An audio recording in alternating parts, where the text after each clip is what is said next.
KS Lakshmanarao peoples ఛానల్కి స్వాగతం. ఆంధ్రప్రదేశ్లో ఇంజనీరింగ్ కళాశాలల అడ్మిషన్స్ చాలా భాగం ముగిసి తరగతులు కూడా ప్రారంభమయ్యాయి. ఇంజనీరింగ్ కాలేజీల్లో మనందరికీ తెలుసు, ఆంధ్రప్రదేశ్లో దాదాపు 280కి పైగా ఇంజనీరింగ్ కళాశాలలు ఉన్నాయి. వీటిల్లో ఎక్కువ భాగం ప్రైవేట్ రంగంలో కొనసాగుతున్న ఇంజనీరింగ్ కళాశాలలు, ఒక 20 మాత్రమే యూనివర్సిటీల ఇంజనీరింగ్ కాలేజీలు ఉంటాయి. ఇవి కాకుండా దాదాపు ఒక 7-8 డీమ్డ్ టు బి యూనివర్సిటీలు ప్రస్తుతం ఆంధ్రప్రదేశ్లో ఉన్నాయి.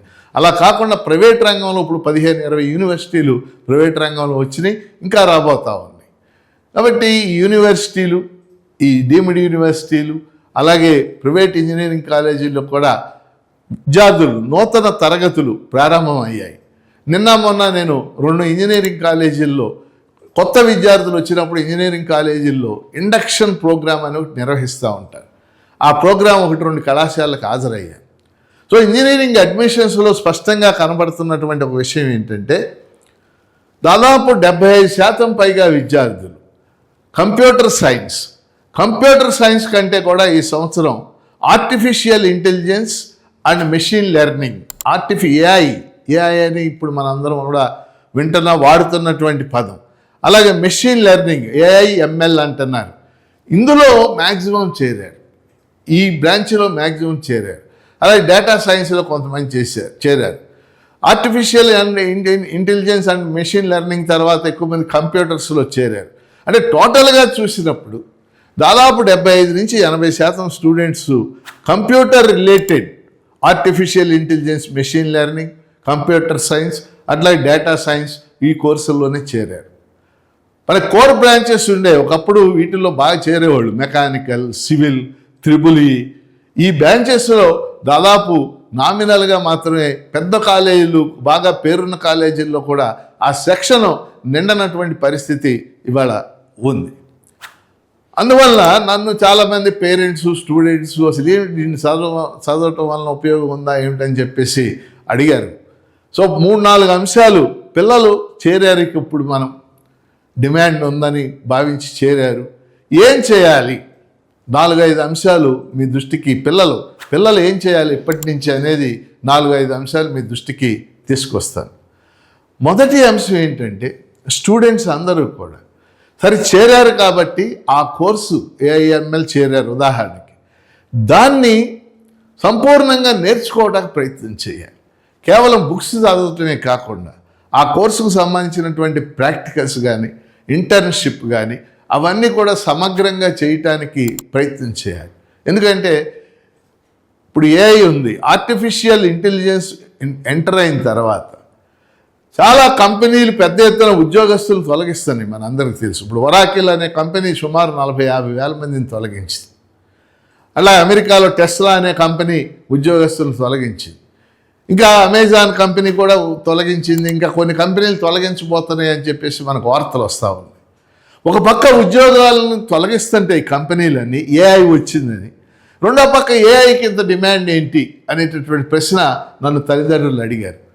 సో ఒక మార్పు జరిగేటప్పుడు, ఉదాహరణకి 1990వ దశకంలో కంప్యూటర్స్ వచ్చినప్పుడు కూడా అనేక మంది ఉద్యోగాలు కోల్పోతారని కంప్యూటర్స్ రాకని మనం వ్యతిరేకించాం. ఇవాళ AI ఆగదు, అది వచ్చేస్తూ ఉంటుంది. కాబట్టి స్టూడెంట్స్, ఇప్పుడు కొత్తగా వచ్చినటువంటి స్టూడెంట్స్ ఏం చేయాలి? ఈ AIకి సంబంధించినటువంటి స్కిల్స్, నైపుణ్యాలు ఏవైతే ఉన్నాయో అవి సంపూర్ణంగా నేర్చుకోవడానికి ప్రయత్నం చేయాలి. ఆ స్కిల్స్ నేర్చుకుంటేనే మనం మార్కెట్లో నిలబడగలుగుతాం అనేది మీ దృష్టిలో ఉండాలి. ఇది మొదటి అంశం. రెండో ప్రశ్న నన్ను చాలామంది అడిగింది, పేరెంట్స్ కూడా నిన్న కాలేజీలకు వెళ్ళినప్పుడు. ఇప్పుడు అమెరికా లాంటి దేశాలు, ఎందుకంటే మన ఆంధ్రప్రదేశ్ నుంచి చాలా లక్షలాది మంది అమెరికా వెళ్ళి స్థిరపడ్డారు. ముఖ్యంగా కంప్యూటర్ల రంగంలో, సాఫ్ట్వేర్ కంపెనీల్లో పెద్ద పెద్ద ఉద్యోగాలు. ఇప్పుడు అమెరికాలో పెద్ద కంపెనీలన్నిటికీ భారతీయ సంతతికి చెందిన వాళ్ళే CEOలు మనకు తెలుసు. సుందర్ పిచాయ్ కానీ, సత్యా నాదెళ్ళ కానీ, ఇలాంటి వాళ్ళు అందరూ తమ ఇళ్ల ముందు, తమ బజార్లో, తమ ఊళ్ళో అనేక మంది అమెరికా వెళ్ళారు. ఆంధ్రప్రదేశ్ నుంచి అనేక గ్రామాల నుంచి, మరి ఒక గ్రామం నుంచే 100 మంది అమెరికాలో ఉన్నటువంటి గ్రామాలు కూడా ఉన్నాయి. గుంటూరు, కృష్ణా ఇలాంటి జిల్లాల్లో మనం చూసినట్టు. మరి మా పిల్లలకు ఇప్పుడు అమెరికా వెళ్ళే అవకాశాలు ఉండవా అని చెప్పేసి వాళ్ళు అడిగిన రెండో ప్రశ్న. ఎందుకంటే డొనాల్డ్ ట్రంప్ అనేక ఆంక్షలు పెట్టాడు ఆయన. ఉదాహరణకి ఎంఎస్ ఎంఎస్ చదవడానికి వెళ్తే కొన్ని ఆంక్షలు, వెళ్ళటానికి వీసాల మీద ఆంక్షలు. రెండోది ఎంఎస్ పూర్తి చేసిన తర్వాత ఆప్షనల్ ప్రాక్టికల్ ట్రైనింగ్ అని ఉంటుంది. ఆప్షనల్ ప్రాక్టికల్ ట్రైనింగ్, ఓపీటీ అంటారు. ఇప్పుడు అది చేయాలంటే $1,00,000 కట్టాలి అని చెప్పేసి ఇప్పుడు ట్రంప్ ఒక ఉత్తర్వు జారీ చేయబోతున్నాడు. అది జరిగితే మనకు $1,00,00,000, $1,00,000 అంటే $1,00,00,000. కాబట్టి మనం అమెరికా వెళ్ళే అవకాశం లేదా అనేటటువంటిది వాళ్ళు వేసిన రెండో ప్రశ్న. నేనేం చెప్పానంటే ఇవాళ అనేక చోట్ల అవకాశాలు ఓపెన్ అయినాయి. ఇప్పుడు ఆస్ట్రేలియా వెళ్తున్నారు, కెనడా వెళ్తున్నారు, జర్మనీ వెళ్తున్నారు, నెదర్లాండ్స్ వెళ్తున్నారు. ఇలాంటి అవకాశాలన్నీ కూడా మీరు వినియోగించుకోవచ్చు అని రెండో అంశానికి నేను చెప్పాను. అమెరికాలో కూడా డొనాల్డ్ ట్రంప్ ఇంకో 2 years ఉంటాడు. ఈయనేమి శాశ్వత అధ్యక్షుడు కాదు అక్కడ. మీ అబ్బాయి, నేను నిన్న ఒక పేరెంట్కి ఇదే చెప్పా, మీ అబ్బాయి 4 ఏళ్ళకి ఇంజనీరింగ్ అయిపోయేసరికి ట్రంప్ ఉండడు అక్కడ. ఈ ట్రంప్కి మళ్ళీ పోటీ చేయడానికి కూడా అవకాశం లేదు. ఎందుకంటే ట్రంప్ది రెండోసారి.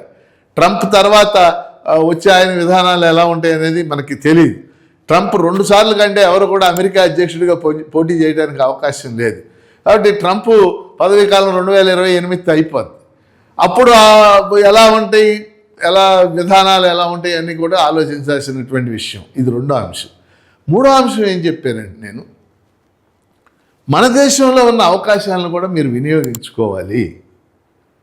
అందరూ విదేశాలకే వెళ్ళాలి అనే రూల్ ఏమీ లేదు కదా. ఇప్పుడు మన దేశంలో అనేక అవకాశాలు ఉన్నాయి. ఉదాహరణకి ప్రభుత్వ రంగంలో కూడా ఉద్యోగాలు ఉన్నాయి. బీటెక్ పాస్ అయిన వాళ్ళు సివిల్ సర్వీసెస్ లాంటి ఎగ్జామ్స్ రాసుకోవచ్చు. ఇండియన్ ఇంజనీరింగ్ సర్వీస్ అని ఉంది, ఐఈఎస్ అంటాం. అది కూడా యూపీఎస్సీ కండక్ట్ చేస్తుంది, union public service commission conduct చేస్తుంది. IES, Indian engineering service. ఆ పరీక్ష రాసుకోవచ్చు, ప్రభుత్వ ఉద్యోగాలు వస్తాయి. బీటెక్ అయిపోయిన తర్వాత గేట్ అని ఒక ఎగ్జామ్ ఉంటుంది. ఆ ఎగ్జామ్ రాసుకుని ఎంటెక్ మంచి ఇన్స్టిట్యూట్లో కనుక ఐఐటి లాంటి చోట్ల, ఎన్ఐటి లాంటి చోట్ల ఎంటెక్ సీట్ తెచ్చుకుంటే వాటి ద్వారా ఉద్యోగాలు వస్తూ ఉంటాయి. పబ్లిక్ సెక్టర్ అండర్టేకింగ్స్ ఉంటాయి. పెద్ద పెద్ద కంపెనీలు, ఆయిల్ కంపెనీలు, స్టీల్ ఫ్యాక్టరీలు, ఇలాంటివన్నీ పబ్లిక్ సెక్టర్ అండర్టేకింగ్. గేట్ కనుక క్వాలిఫై అయితే అందులో వచ్చే ఉద్యోగ అవకాశాలు ఉన్నాయి. అట్లాగే రాష్ట్ర స్థాయిలో కూడా గ్రూప్ 1 లాంటి పరీక్షలు కూడా బీటెక్ పాస్ అయినటువంటి వాళ్ళ ఉద్యోగాలు పొందే అవకాశం ఉంది. అంటే మన ఇండియాలో ఉన్నటువంటి అవకాశాలను కూడా, ముఖ్యంగా ప్రభుత్వ రంగంలో ఉన్నటువంటి ఉద్యోగ అవకాశాలను కూడా పొందే అవకాశం ఉంది.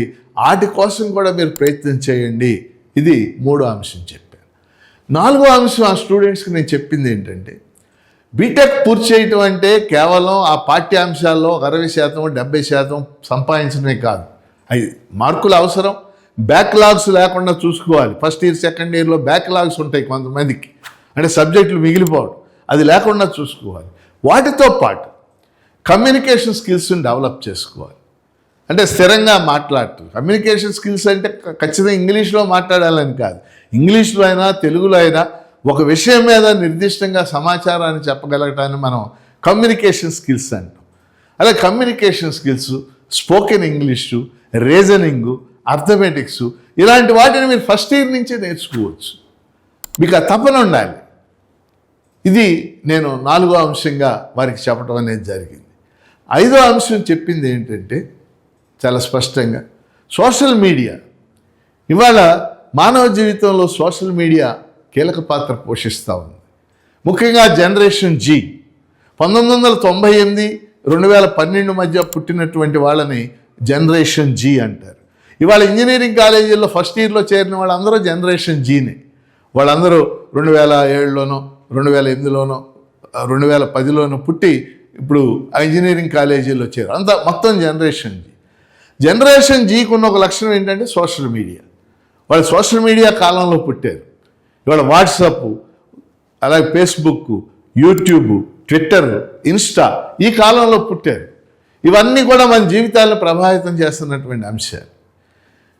కాబట్టి కొంతమంది స్టూడెంట్స్ ఈ సోషల్ మీడియా వ్యామోహం, ఈ సోషల్ మీడియాతోనే గడుపుతున్నారు. సో నేను అలా చెప్పాను స్టూడెంట్స్, సోషల్ మీడియా అనేది ఒక కత్తి లాంటిది. కత్తితో కూరగాయలు కొయ్యొచ్చు, కత్తితో పుచ్చకాయలు కోసుకోవచ్చు, కత్తితో సొరకాయ కొయ్యొచ్చు, కత్తితో పేక్ కూడా కొయ్యొచ్చు. మనం పేక్ కోస్తామా, మనం ఉపయోగించుకునేటటువంటి వస్తువుల కోసం వాడతామా అనేది కత్తితో ఆధారపడి ఉంటుంది. సోషల్ మీడియా కత్తి లాంటిది. నువ్వు దాన్ని ఉపయోగించుకునే తీరు మీద ఆధారపడి ఉంటుంది. ఇవాళ సోషల్ మీడియాలో ఉన్న యూట్యూబ్ వీడియోలు విని ఐఏఎస్ పరీక్షలు సెలెక్ట్ అవుతున్నారు బోల్డ్ మంది. నాకు తెలిసిన వాళ్ళు ఉన్నారు. సోషల్ మీడియాలో ఉన్న యూట్యూబ్ వీడియోలు, ముఖ్యంగా రీజనింగ్, అర్థమెటిక్స్ ఇట్లాంటివి విని బ్యాంకు పరీక్షలకు సెలెక్ట్ అయినటువంటి వాళ్ళు ఉన్నారు. అందాక ఎందుకు? సోషల్ మీడియా ఉండబట్టే జనరేషన్ జీలో కాక్రోచ్ జనతా పార్టీ అనేది ఏర్పడి గత నెల రోజులుగా భారతదేశంలో అది ఎంత సంచలనాన్ని సృష్టించిందనేది నేను ఆ విద్యార్థులకు వివరంగా చెప్పాను. జంతర్ మంతర్ దగ్గర ఆందోళన కానీ. అందాక ఎందుకు? తమిళనాడులో విజయ్ ఒక సినిమా యాక్టర్, ఆయనకి పెద్ద నిర్మాణం లేదు, పార్టీ నిర్మాణం లేదు. ఆయన నిలబెట్టిన అభ్యర్థులందరూ కొత్త వాళ్ళు. ఆ గెలుపొందటానికి జనరేషన్ జీ సోషల్ మీడియా ద్వారా చేసినటువంటి కృషి ప్రజల్లోకి పెద్ద ఎత్తున నిలిపింది. అంటే సోషల్ మీడియా ఇవాళ ల్యాప్టాప్, ఫోను లేకుండా స్టూడెంట్స్ ఉండరు. కానీ వాటిని ఎలా వాడుతున్నాం అనేది చాలా ముఖ్యమైనటువంటి అంశం. ఇది 5వ అంశంగా ఆ విద్యార్థులకు చెప్పడం అనేది జరిగింది. 6వ అంశం స్టూడెంట్స్కి చెప్పింది ఏంటంటే, మీరందరూ మధ్యతరగతి కుటుంబాల నుంచి వచ్చారు, రైతాంగ కుటుంబం. నేను వెళ్ళినటువంటి ఒక కాలేజీలో 90% రైతుల పిల్లలే. ప్రకాశం జిల్లా, తర్వాత పల్నాడు జిల్లా, ఇట్లాంటి వెనుకబడినటువంటి ప్రాంతాల్లో ఎన్నో ఆశలతో తల్లిదండ్రులు చేర్చారు. వాళ్ళ తల్లిదండ్రులంతా కూడా రైతులు వాళ్ళు. మరి రైతాంగం వాళ్ళు ఎంత కష్టపడి పంటలు పండిస్తున్నారో మనం చూస్తున్నాం. పంట పండించడానికి కష్టపడాలి. ఆ పంట పండి ఇంటికి వచ్చేలోపు ప్రకృతి బీభత్సాలు లేకుండా ఉండాలి, ఏ తుఫాన్లు అవి ఇవి.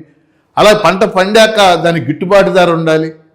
ఆ గిట్టుబాటు ధర లభించు అనేక సందర్భాల్లో లేనటువంటి పరిస్థితి అంటే నేను ఆ పిల్లలకు చెప్పింది ఏంటంటే, మీ అమ్మా నాన్న మీకోసం ఇంత కష్టపడుతున్నారు, అప్పు చేసి మిమ్మల్ని చదివిస్తున్నారు, కాబట్టి మీరు ఎంతో బాధ్యతగా చదవాల్సి ఉంటుంది. మీరు చక్కగా ఉండండి, సరదాగా ఉండండి, సంతోషంగా ఉండండి. కానీ అదే సమయంలో మీరు నిర్దిష్టంగా ఒక స్పష్టమైన లక్ష్యంతో కాలేజీలో ఉన్న అవకాశాలని, కాలేజీలో ఉన్నటువంటి లైబ్రరీ తదితర వాటిని వాడుకుంటూ ఏ విధంగా మీ మూర్తిమత్వాన్ని డెవలప్ చేసుకోవాలి అనేది మీరు ఆలోచించేయాలి. మీ ప్రొఫెసర్ల యొక్క వాళ్ళ యొక్క గైడెన్స్ తీసుకోవాలి అని ఈ 5-6 అంశాలు కూడా నేను నిన్న వెళ్ళినటువంటి కాలేజీలో స్టూడెంట్స్తో చెప్పడం అనేది జరిగింది.